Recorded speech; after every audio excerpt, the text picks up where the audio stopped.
Virginie Leroy a récemment été promue directrice générale immobilier résidentiel et des régions de Vinci Immobilier. Pour Business Immo, en direct de Cannes, l'intéressé va nous livrer sa stratégie pour les mois à venir.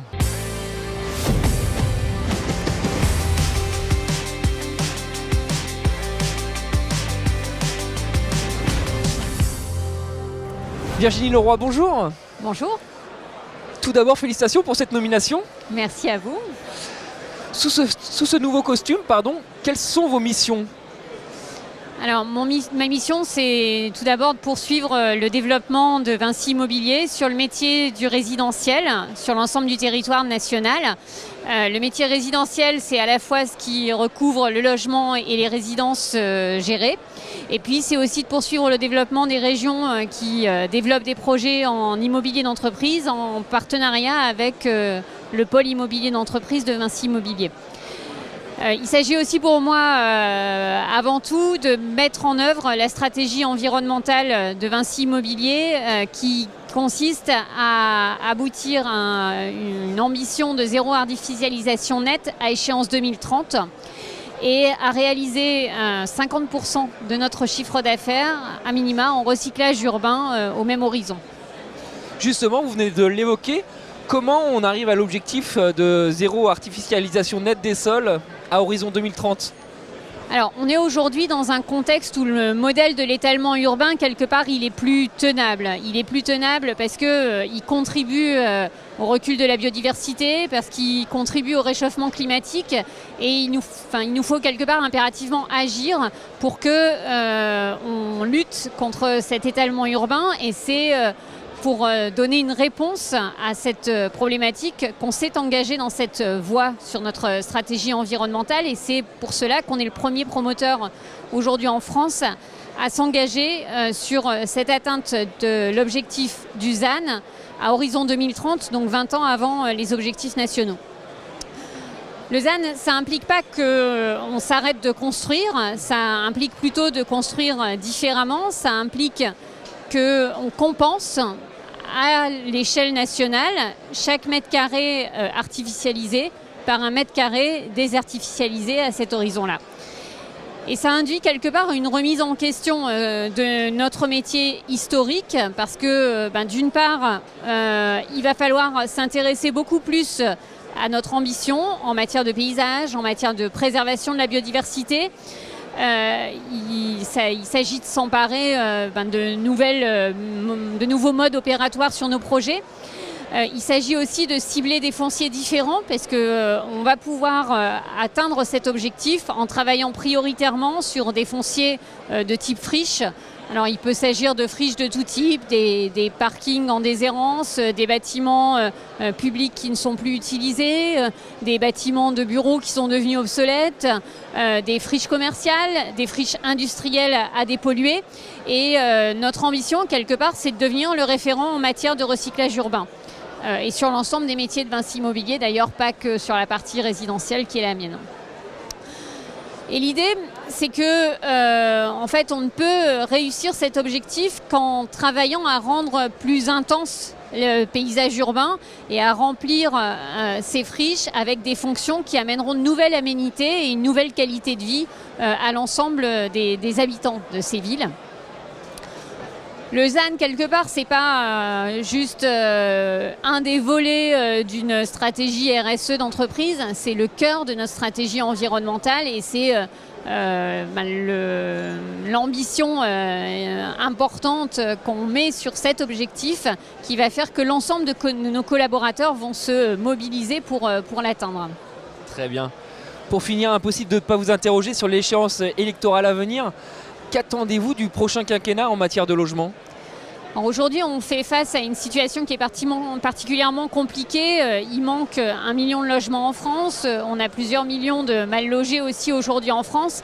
Et pour autant, face à cela, entre 2019 et 2021, les ventes de logements neufs ont baissé très largement, mais elles ont baissé très largement parce qu'on a mis en vente un nombre de logements beaucoup moins important puisqu'il s'agit d'une baisse de 17% entre 2019 et 2021. Alors, déjà, c'est embêtant cette raréfaction de l'offre, mais c'est aussi embêtant parce que ça génère une augmentation des prix du logement et qui ne va pas non plus en faveur du pouvoir d'achat des habitants des villes. Et donc, il va falloir trouver les moyens dans ce nouveau quinquennat de réussir à produire plus vite, à produire mieux. Et tout ça ne peut se faire que dans le cadre de partenariats entre le secteur privé et le secteur public.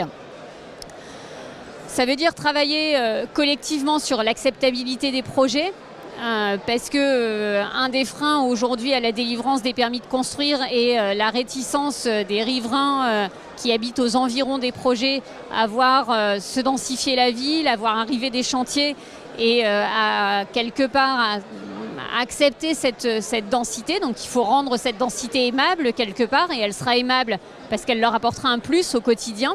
Alors ça peut être du commerce, ça peut être un équipement culturel, ça peut être un équipement sportif, ça peut être une mixité de logements en termes qui s'adressent à des pouvoirs d'achat différents. Mais quoi qu'il en soit, il faut véritablement qu'on puisse travailler main dans la main entre les élus et les promoteurs pour réussir à sortir de ce cycle baissier de l'offre de logement. Le fait de refaire la ville sur la ville, ça veut dire pour nous mobiliser des compétences qu'on a mis en œuvre dans le cadre de projets de façon de plus en plus systématique. Alors on travaille sur plus d'une cinquantaine de terrains pollués actuellement à l'échelle de la France, à toute échelle, sur des petits terrains, sur des terrains à échelle aménagement, comme le projet Nuance qu'on développe à Toulouse. Mais on est dans un développement de compétences qui sont préexistantes chez Vinci Immobilier et qu'on souhaite déployer, renforcer sur l'ensemble du territoire. Ça veut dire aussi s'intéresser aux villes moyennes, parce que quand ces villes moyennes sont bien desservies par les transports, elles ont un attrait aujourd'hui qu'elles n'avaient peut-être pas avant ces périodes de confinement et de crise Covid. Et on a nous aussi commencé à se développer très largement sur ces périmètres de villes moyennes. On développe un projet à Fécamp, un projet à Combloux, un projet à La Roche-sur-Yon, un projet à Compiègne, autant de villes dans lesquelles on n'allait pas historiquement et dans lesquelles on a, en changeant notre stratégie de développement foncier, choisi de développer de nouveaux projets pour répondre à une demande de logement qui existe aussi aujourd'hui dans ces villes moyennes. On répondra aussi aux besoins de logement en renforçant le développement des résidences gérées qui répondent en fait à d'autres typologies et d'autres attentes de logement et de services en accompagnement de ces logements. On a aujourd'hui développé notre filiale d'exploitation Ovelia sur les résidences seniors. Alors on a aujourd'hui 16 résidences qui sont exploitées, 17 qui sont en travaux, 24 qui sont en montage. Sur les logements étudiants, sous la marque Student Factory, on exploite d'ores et déjà 6 résidences. On en a 3 en travaux et on en a 20 en montage. Et puis on travaille aussi en ce moment à quelques projets en co-living sous la marque Bicube qui permettront là aussi d'apporter une 3e corde à notre arc et une possibilité accrue d'accueil en termes de logement. Et puis tout ça doit se faire bien sûr en mettant l'accent sur l'environnement, sur le développement durable. Alors il s'agit bien sûr d'appliquer la RE 2020 tout en étant très vigilant aux incidences sur les coûts travaux que peut avoir la mise en œuvre de la RE 2020. Ça veut dire aussi travailler sur la qualité d'usage de nos logements, ce à quoi l'ensemble des rapports qui sont sortis récemment nous y incitent, mais c'était déjà une préoccupation qu'on avait depuis quelques années.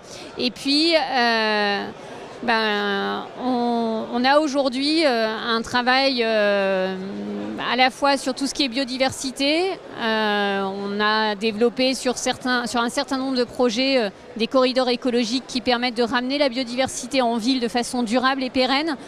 On a travaillé aussi sur de la réhabilitation de bâtiments, beaucoup, ce qui permet de réduire l'empreinte carbone de notre démarche de construction. Donc on a une Student Factory à Metz qui s'est développée dans le cadre d'un projet de réhabilitation, une Ovelia à Clermont-Ferrand de la même façon. Et